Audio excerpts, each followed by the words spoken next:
Kamusta na po mga ka-farmers? Magandang hapon sa lahat ng ating pong mga katribya.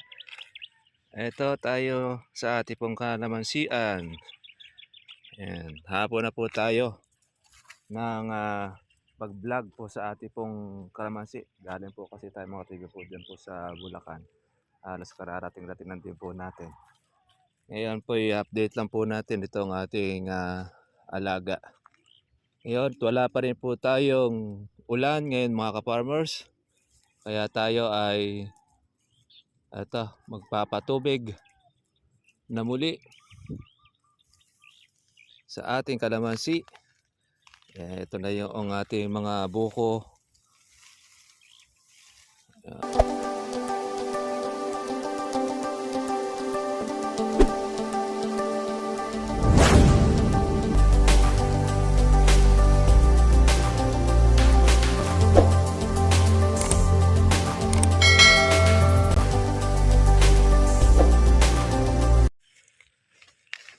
Kamusta na po mga ka-farmers? Magandang hapon sa lahat ng ating pong mga katribya.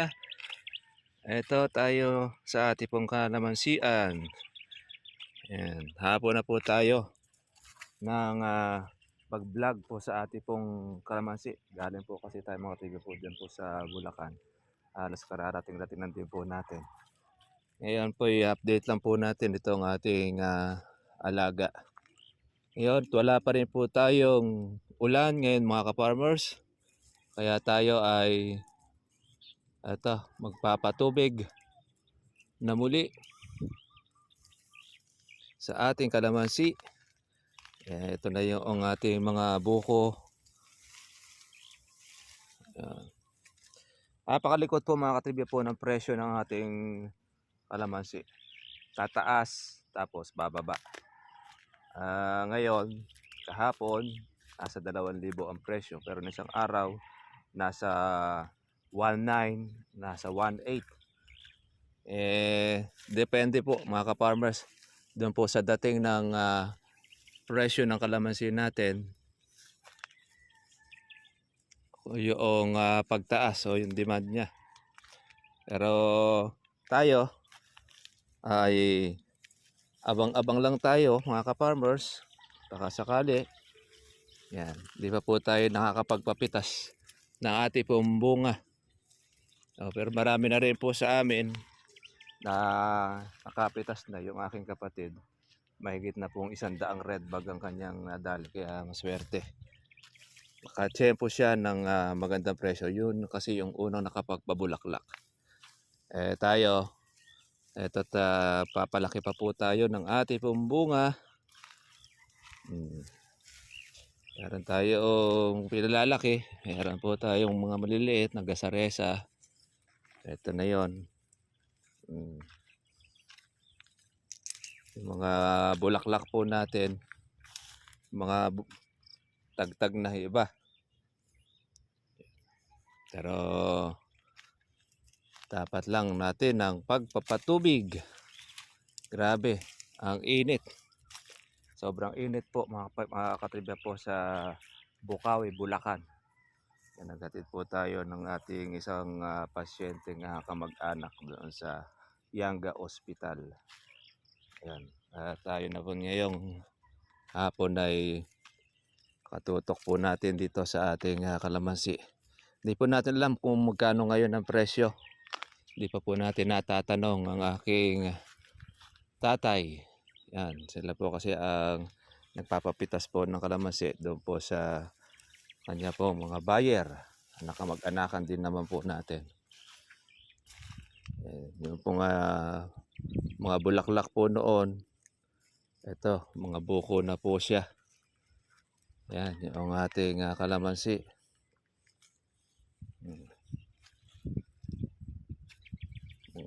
Kaya tingnan po natin mga katribya. Napaka bilis ng pagkatuyo ng kalamansi. Kaya patubig. Tubig ang kailangan. Para po yung mga bunga ay hindi po siya makotsok. Kapag kasi ang kalamansi mga ka-farmers ay hindi po makalaki, tubig po ang isa sa nagiging problema. Tsaka yung mga bulaklak po natin. Yan, tagtag na po iba natin mga bulaklak.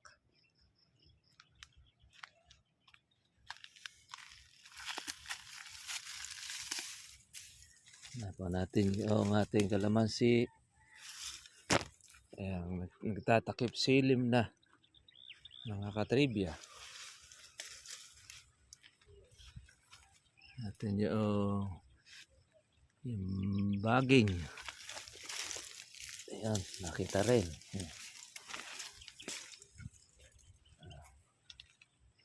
Hindi pa po kakaranas ng malakas na ulan ang ating kalamansi.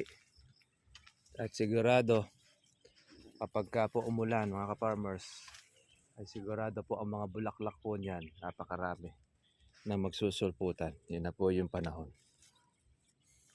Ito lang, pag tinubigan po natin ito mga katribya, ay siguradong marami na naman po tayo uling mga bulaklak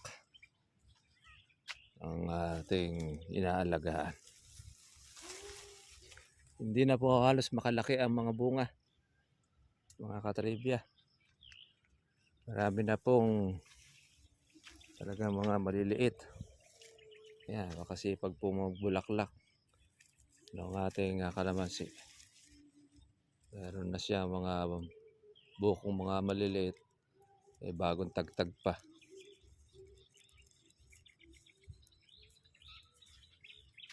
Yan, stop na po natin ang ating pag-i-spray dito. Kaya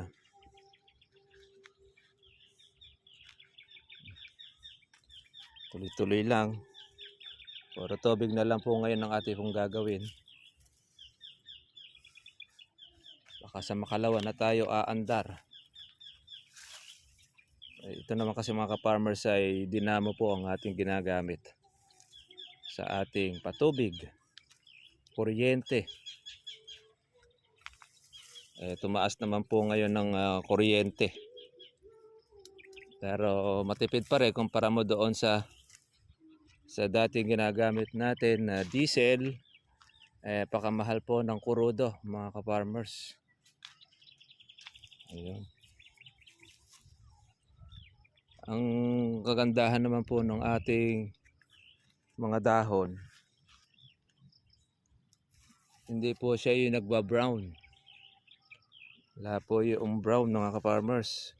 Merong mga puno, may nakita ko, nagba-brown po ang kanilang kalamansi. Nasisira. Dahil sa tindi po ng init. Yun, mahirap po makarecover yun mga ka-farmers.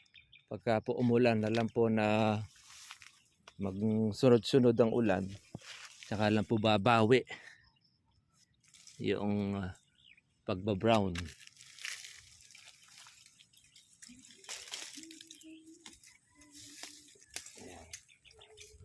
Atin yung mga baging. Okay, gabi na. Yan, update lang po natin ang presyohan ng ating kalamansi. Nasa 2,000 sa 1,900. Mayroong 1,800, depende doon po sa buyer. Pero hindi pa naman po siya ganun bagsak na bagsak po ang presyo. Mataas pa rin at maganda.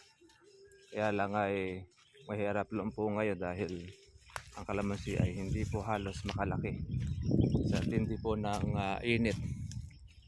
Saka although maraming okasyon, kaya naaagad ang ating pong mga kalamansi. Meron tayong halawin, siguro sa Agis natin po siya pahalaw.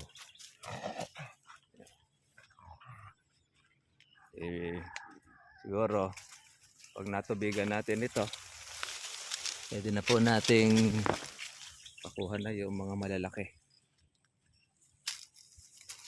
ating bunga.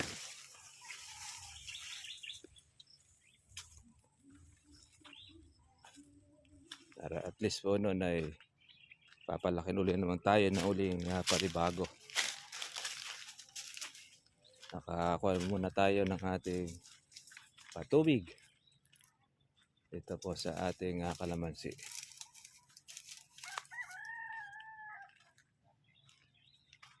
Ayan, no? Tubig na. Talagang hindi na po nagparamdam ang ating ulan na hinto. Kaya ang lupa ay kailangan na ng tubig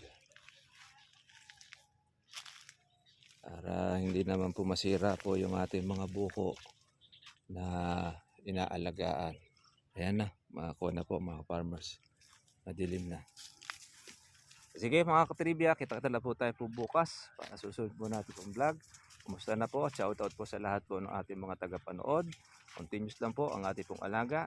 Continuous rin po ang ating pong tubig. Importante yan para po ang bunga ng kalamansi natin ay hindi po lumiit.